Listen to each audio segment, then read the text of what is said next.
Isn't it wild that we live during one of the greatest gaming periods of our lives? Sure, we've probably succumbed to the fate of bad games from time to time, but I bet if you could go back in time and tell your younger self that there would be a PlayStation 5 and a remake of Resident Evil 4 someday, that would be the most meta experience ever. Remakes are a completely different topic in and of themselves, but given the amount of games that we grew up loving is such a massive number, I'm not surprised they're starting to get into the groove of this genre. Metal Gear Solid 3, for example, is one of my all-time favorite games. I'm hoping that this rendition will give me a fresh start to the story I missed out on as a kid. Needless to say, sometimes remakes can be necessary because when else are we going to be able to play them again? Unless you own an old console, but that makes you a very lucky human being. Sometimes, though, remakes can be difficult to grasp, and the charm behind a project ends up blinding the potential. The game in question I will be covering today is the Resident Evil 3 remake. It doesn't take a genius to know that this game wasn't well received by critics nor fans of the franchise. Due to a lot of bugs, some game-breaking glitches, and the overall mundane, repetitive gameplay, Resident Evil 3 didn't do so hot for multiple reasons. I personally suffered from a glitch on day one. At the time, I was game sharing with Brian, who had spent $60 on the damn thing. I was only able to play up to Chapter 2 until my game randomly crashed, and I was no longer allowed to launch it until a patch was released 3 days later. I thought it was an issue with my Xbox until the game booted up like normal after I'd patiently waited so long. So why didn't anyone else like it? What do the fans have to say?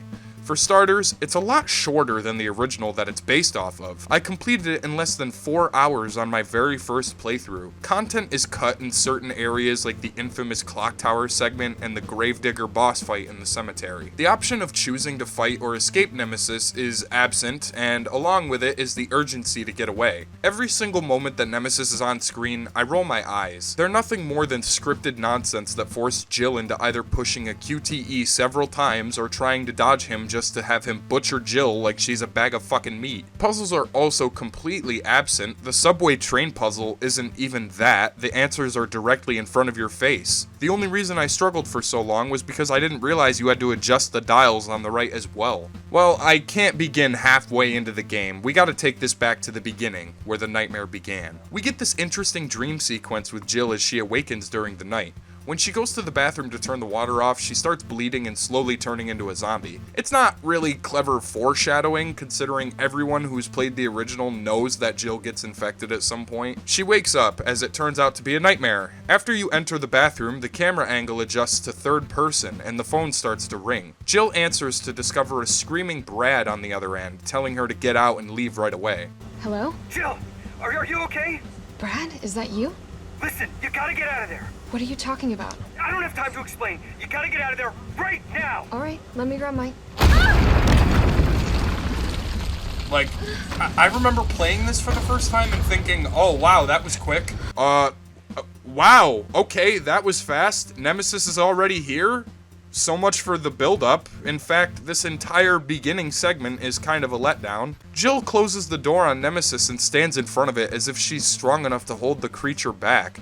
And it just goes on and on and on. He chases her down a burning hallway, he tries to tentacle fuck her, but Jill somehow gets away. Not long after, and by that, I'm not kidding, it's literally immediately after, Jill meets her colleague Brad Vickers, another famous character among the STARS members in RE Universe. They seem to be having somewhat of a casual conversation considering what just happened to Jill. I think I'd be in a little more of a hurry if an 8-foot bodybuilder wearing a garbage bag broke my fucking apartment down. Then the zombies come in, and they're honestly a joke. Let's directly compare them to Resident Evil 2 Remake zombies, shall we? They're the exact same make and models, so no difference in animation or function. You might be thinking, no shit Tristan, Resident Evil 3 takes place on the same night and location as Resident Evil 2. That may be true, but even in the original, the zombies were modeled differently. They even had different sounds and grunts. Speaking of sound, I think there's something fucked up about this game's audio design. I don't know, I tried messing with my settings all sorts of ways and I couldn't find any way to fix it. Whenever I shoot a pistol, it sounds like an airsoft gun. It's the puniest gunshot I've ever heard in a video game. The sound of the bullet hitting a zombie's flesh is louder than the handgun itself. It doesn't make any sense. I really hate how quiet the gun is. Honestly, the zombies are kind of quiet. I'm sorry. I feel like I'm getting ahead of myself here. The game's story is far from over, and to cover it, you really need a lot of patience. I'm not kidding. I had to play in timed intervals due to how bored I was getting. The story itself is pretty weak, but the easiest way to talk about it is to pick it apart as I go along. So bear with me if you hear me run my mouth a lot. Brad and Jill run inside of a diner where Brad is bitten and left behind. Jill meets this dumb fuck named Dario Rosso, who for some reason had the spotlight in a few of Capcom's teaser trailers for this game. Don't ask me why, because he contributes nothing to the story.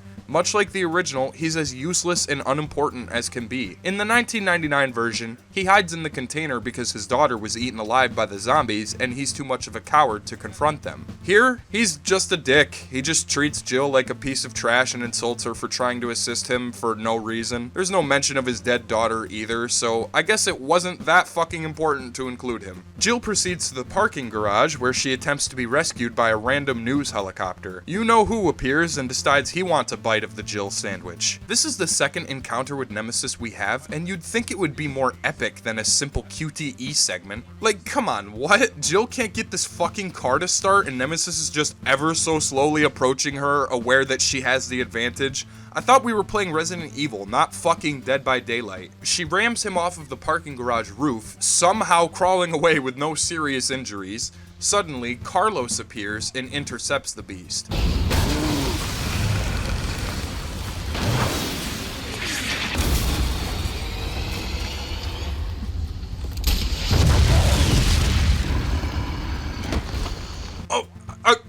Okay, what was that? Nemesis grabbed Carlos's missile right out of the air like it was a fucking fly to a frog, and yet he didn't have the power to aim it back at the guy? He was standing 20 feet away from him. But nope, instead, Carlos saves Jill and escorts her back to the subway where she also meets Mikhail, another member of the Umbrella Countermeasure Tactical Group. In an effort to escape the city, their mission is to save as many survivors as possible and get them somewhere safe. These nameless nobodies aren't important, and I'll get to that a bit later. Since this was the Resident Evil 3 remake, I decided to dive back into it using the unlockables in-game. Why not? The game's not really meant to be taken seriously after all, so. In order to get the train moving, Jill has to restore power to the root substation. This requires her to go into this infested power station that's covered in a thick, brown, rotting substance. This part is so creepy and annoying, I can't help but talk about it. Right before Jill enters the power station, she discovers a note that blatantly warns you of what you're about to go through. It's not even clever foreshadowing. The note states that the writer got infected by some sort of creature and felt bugs in his throat. His first instinct was to ingest a green herb thanks to something his grandma once told him. The herb caused him to puke and therefore saved his life. Not only is that a really stupid concept, but the next cutscene is criminally unnecessary. Jill is ambushed by this weird bug thing, I don't know the exact name of this creature, and it launches a massive tentacle directly in her throat. I have no idea who decided this was the smartest idea for them to attack Jill. Why couldn't they just bite her or something? Well, get ready for Tedious City. It's a never-ending race of slow traffic. Every time Jill is forced to become the victim of a hentai, you have to ingest a green herb quickly before time runs out. Eating this will make Jill puke, which causes her to stand still for a brief moment, granting your enemies access to hitting you again, but it ultimately cures the infection. Jill has to restart the breakers in the power station, all the while avoiding these big bug fuckers. I had it easy and blew my way past majority of them without taking too bad of a scratch. After this, she runs right back and turns the power on.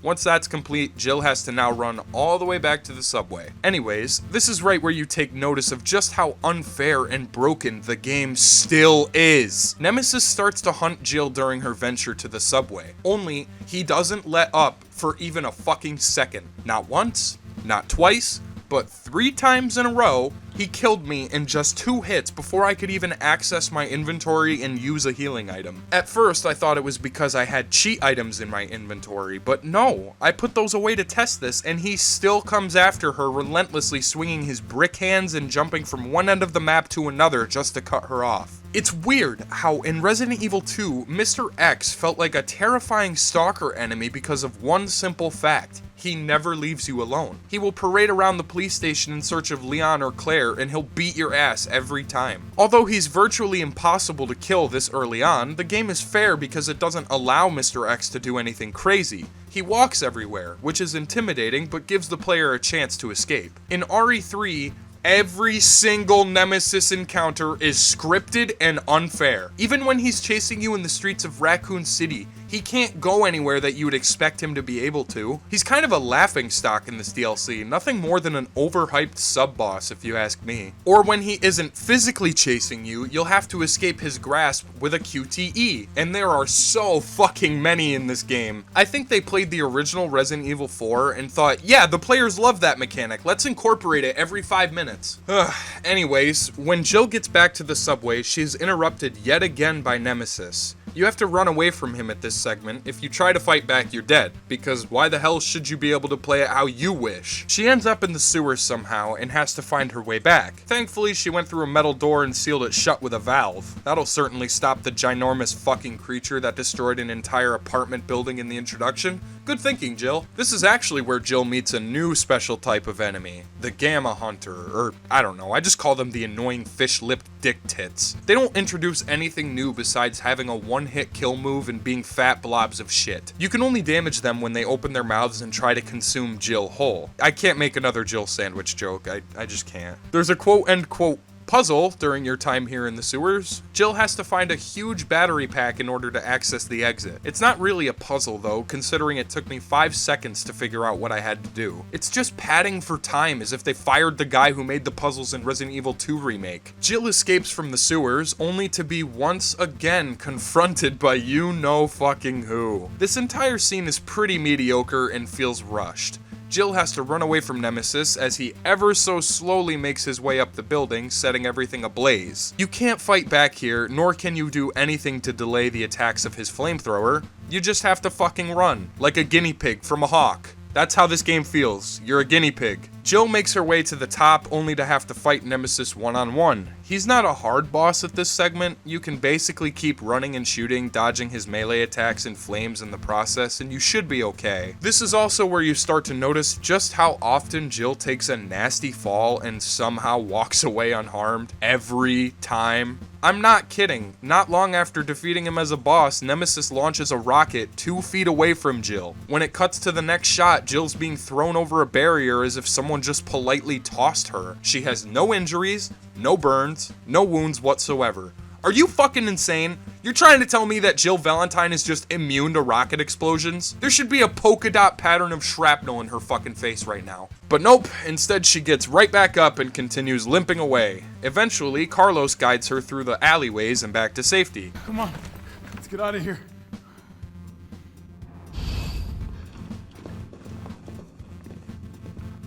Okay, let's go, let's hurry, like you said. Dumb fuck.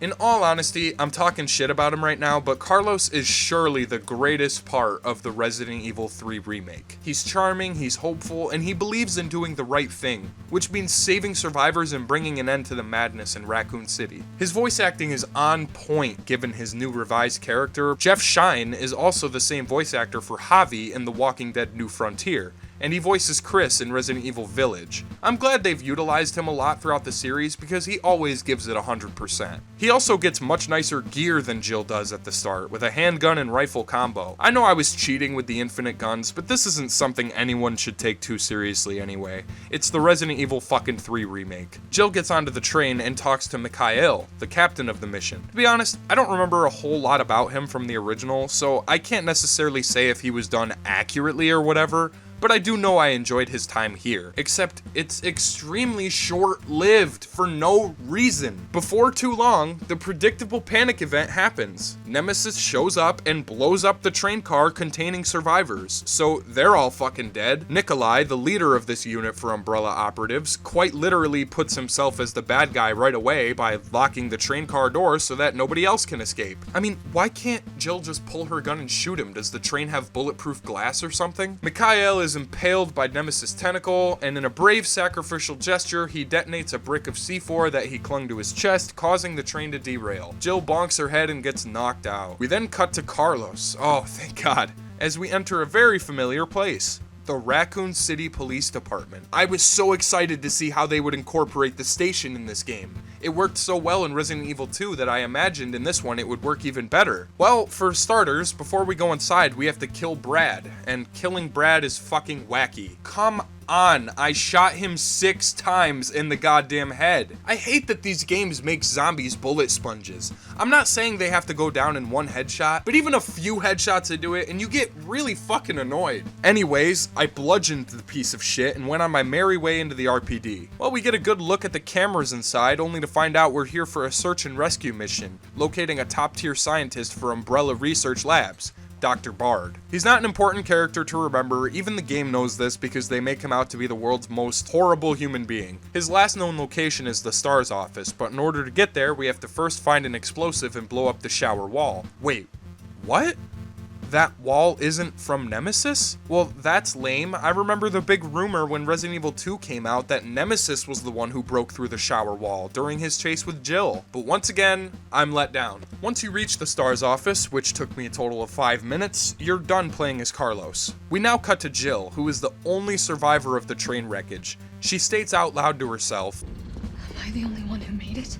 "Yeah, you idiot, you have plot armor, of course you're the only one who made it." If you have the grenade launcher, you'll pick up mine rounds in this room. Normally I find them to be pointless, but it turns out you're gonna need them for the part coming up next. Eventually Jill ends up at a bridge connecting to the clock tower. She sees Nemesis explode in an inferno and then fall into the water. Okay, that was a really useful cutscene. What was the point? Then once again, it just cuts to Nemesis attacking Jill in his second mutated state. This variant is more related to a dog or something. He runs extremely fast on all fours and leaps great distances to attack you. If you damage him enough, eventually he'll roar and start to run along the walls. Using the mine rounds you found earlier, you have to follow his path closely and shoot a mine somewhere along it. When it blows him off the wall, unload everything you have into him. Rinse and repeat. Occasionally he'll try to attack you, but so long as you master Jill's dodge move, you can stay one step ahead of him. Honestly, this boss fight was pretty intriguing my second time playing. The first attempt though, I had no fucking idea what to do here. I used every bullet in all of my guns and it doesn't kill him. As far to my knowledge, you have to use the mine rounds in order to progress. After killing him, Jill makes the Einstein decision to walk directly past Nemesis's corpse. Big shock, guess what happens? Is it either A, Jill trips over his tentacle and breaks her knee bones? B, Jill takes pictures of the monster and uploads them to her Instagram? Or C, Nemesis wakes up and tries to fight her again? If you chose C, you've played this game too many times. I'm one of you though, so don't get too upset. Nemesis grabs Jill. She shoots the gate to cut off his arm. She gets up to run away. He shoots a needle into her arm, rendering her unconscious. Then Nikolai appears again. What, was he just watching the fucking fight the whole time? Where are the zombies in this half of the city when you need them? Then we cut again to half a day later. Wow, that's a long amount of time to pass. I can't believe the infection hasn't somehow taken complete control of Jill. Carlos rescues her in time, but he brings her to the hospital where Dr. Bard is hiding and hopes to find a vaccine for her. The hospital segment is such a chore. Many doors are locked off from the other side and require a special key item for you to obtain, because of course. You have to run all sorts of different ways to find the important items needed to get the vaccine and escape for good. This is also where we're introduced to the normal hunters. They're the worst enemy ever designed in these games, having incredibly fast striking speed and expert timing. They're agile and can even perform a one-tap kill move on you if you get too close. That's not fucking fair, but yeah, sure, I'll play by your dirty rules. Honestly, the hunters still prove to be a challenge for me despite having infinite weapons. I can't lie, I might not be the greatest at this game, but it doesn't take an expert to know that everything I've shown so far hasn't come anywhere near the original $60 price tag that they shamelessly shoved in our faces at release. Carlos finally figures out how to get into Bard's office when he discovers that the doctor has been murdered. There's an audio cassette that you can listen to that sheds a little light on his character, but like I said, he just comes off as a scumbag because of another employee's tiny mistake. It didn't seem realistic, it only exists as a means of letting Carlos know that Umbrella is bad. He does get the vaccine and immediately races back to Jill in the safe room. After administering the vaccine, Tyrell, one of Carlos's squad mates, shows up to assist. The hospital is attacked by a horde of infected, which Carlos must hold off entirely on his own. Using multiple resources in the area, you'll have to keep the zombies at bay and prevent them from breaking down the sick room door and killing Jill. In all honesty, the first time I played this part, I struggled for hours. But replaying it now, I gotta say it's actually one of the better highlights of the remake. Being forced to make a final stand against an incomprehensible number of enemies within this claustrophobic lobby definitely works, and Carlos just feels so fucking great to play as, considering he can counter enemy melee attacks. The building gets closed off and Carlos survives the attack. Once that's done, he runs off to try and prevent the bombings from happening. This is when we are once again thrown into Jill's boots. Ugh, great.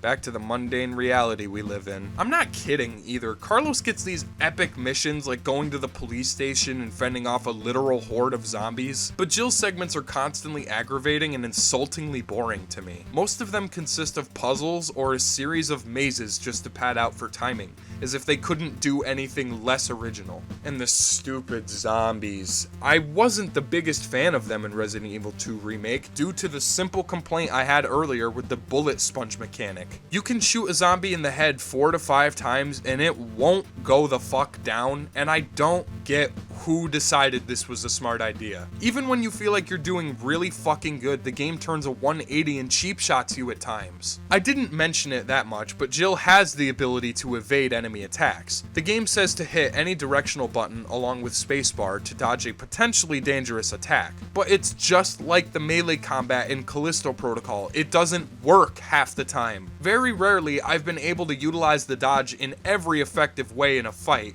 but most of the time I would dodge and still get killed before I could even fucking fart. The difficulty is ridiculous too. I don't know. I played on standard. Maybe I'm just rusty from not playing the game since its release or something, but I know for a fact it should not be this hard. Zombies grab you and for some reason the game gives you a QTE.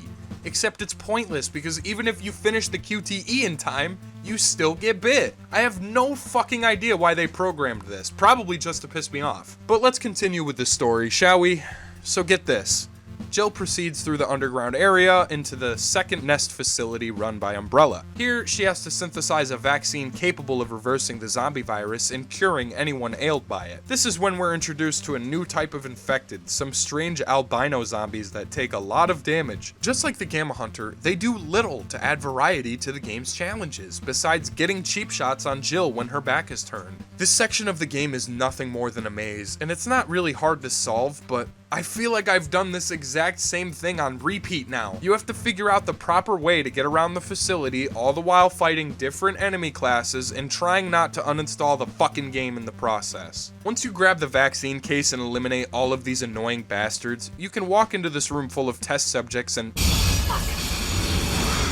Fuck. Looks like I gotta fight these hunters in order to get by. Oh, what the fuck? The dodge isn't working. Oh, good. Now I'm cornered. Jesus! What? Are you fucking insane? I had absolutely no fighting chance. What? The checkpoint brought me all the way back here? Now I have to go and grab the vaccine capsule again? Oh, nice. I also have to fucking kill the zombies again. Why does this game feel like a punishment in every way? The checkpoint system is either broken or incomplete, one or the other. There's absolutely no reason for them to throw you so far back. It happened again during the final boss fight. I died due to my own level of patience running out and Nemesis ate my corpse. And the game threw me all the way back to the typewriter, so I had to run back, skip the cutscenes again, and then finally get another shot. Anyways, I fucking killed the hunters and proceeded to get the vaccine out of here. That's not before Nikolai cuts Jill off and knocks her over the ledge. Oh my god. He tells her that if she survives against the Nemesis, she will be given the vaccine and a chance at freedom. They don't really waste any time in establishing that Nikolai is the bad guy. The very first scene he appears, he murders one of his own men under the suspicion that he was infected. Jill doesn't even try to stop him either, she just pretends it didn't happen. Real great STARS member there for you folks. So she's tossed into a massive pit to fight off the monster yet again. Here, you have to damage him as much as possible until Carlos arrives.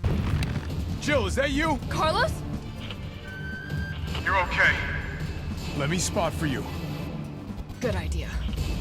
Okay, thanks for spotting me, Carlos, I guess. Not the most helpful thing you could do, but yeah, sure. Now, Nemesis begins to run around in a circle until he hides behind one of the tankers. Carlos calls out his location and Jill has to shoot the big red boxes before Nemesis moves in order to deliver a nasty shock onto him. I did a massive amount of damage to him off rip, so I expectedly got excited when I was hitting him one grenade after another. Then suddenly, the game threw a hammer at my fucking face and didn't even have the courtesy to call 911. Nemesis randomly started beating the pulp out of Jill, and no matter how many times I spammed the spacebar, she wouldn't dodge. He cornered me more than once in unfair ways, and somehow I still managed to beat him with my health in the red. Carlos helps Jill get up to his level, and the two of them go after Nikolai. Big surprise! Not even 5 minutes later, Nemesis shows up again to finish the job he was created for. Nikolai gets away again, but Carlos chases after him. It turns out Nemesis is immune to any sort of normal gunfire. Even the infinite launcher is equivalent to throwing spaghetti noodles at him. Jill activates a strange device that happens to be this massive weapon of destruction,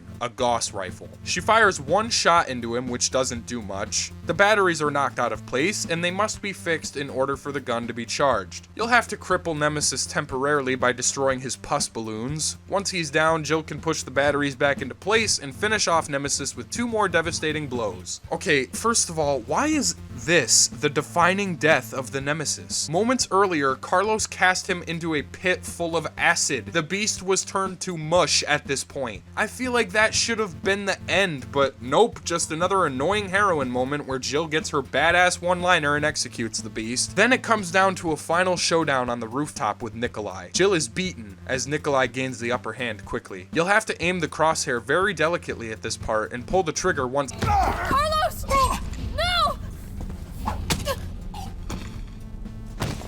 No! Okay, what the fuck? I tried to shoot him in the head and I failed. Just as a final fuck you, Nikolai slits Carlos's throat and launches a ballistic knife into Jill's skull. Gee, thanks. I guess I won't aim for his head this time. I didn't know I wasn't allowed to do that. Anyway, you shoot him in the chest, he falls, and our heroes leave him to die in the bombing via helicopter. Jill and Carlos relax after their long journey through the city, and the game comes to an end. I'm surprised Nemesis doesn't rip through the credits and start attacking you through the fucking screen. It's no wonder that there weren't many fans involved with the praise that Resident Evil 3 had gotten. Lots of people who play it and give it compliments aren't necessarily wrong, but it's pretty obvious this one was a huge miss in the fanbase. Resident Evil 3 Remake did one thing right. It made a better character representation than the original. Jill? No. Dario Rosso? No. Not even Nemesis. Carlos. Carlos's gameplay sections feel authentic and different. Fighting in the hospital and briefly in the RPD, he has great voice acting, he's determined to save whoever he can and put an end to whatever caused the zombie massacre. I honestly wish they had made a separate game entirely with Carlos as the protagonist. I feel like that would work wonders for the series. Unfortunately, there isn't much else to say for this game. I wasn't the biggest fan of it due to the difficulty spikes, the pointless cameos, the ridiculous zombie difficulty, the insane Nemesis difficulty, the broken dodge mechanic, and the disappointing final boss. It's another repetitive grind fest that I wouldn't even consider a Resident Evil title, more so a Tom Clancy's zombie virus hybrid. The over-the-top action is so stupid after seeing it this many times. Jill's internal organs should have been turned into jelly by the end of the game, but she always conveniently walks away from massive danger unharmed. And to an extent, that's cool, but after a while, you get sick of seeing it. I don't know, I can respect what they were aiming for in terms of the remake universe, but for me it was a massive waste of potential. And no, I won't be covering the online mode within Resident Evil 3 because I don't really think it's worth going over. I've seen nothing on that game mode that interests me. But anyways, how do you guys feel? Let me know in the comments. Am I being too harsh? As a diehard Resident Evil fan, it's hard not to comment on their gold mines without also mentioning the toilet stains of the game universe. And this, my friends, is a huge toilet stain. Plain and simple. Thank you for watching. Hopefully you guys got some enjoyment out of watching me rant, and stay tuned. Next time I plan on covering one of the worst and weirdest survival games I've ever played. See you guys next time. Thank you to everyone who has subscribed to our channel, and thanks for checking out this video. Leave a like, comment, and since we're on the subject, enjoy yourself. Thanks for watching the content, folks.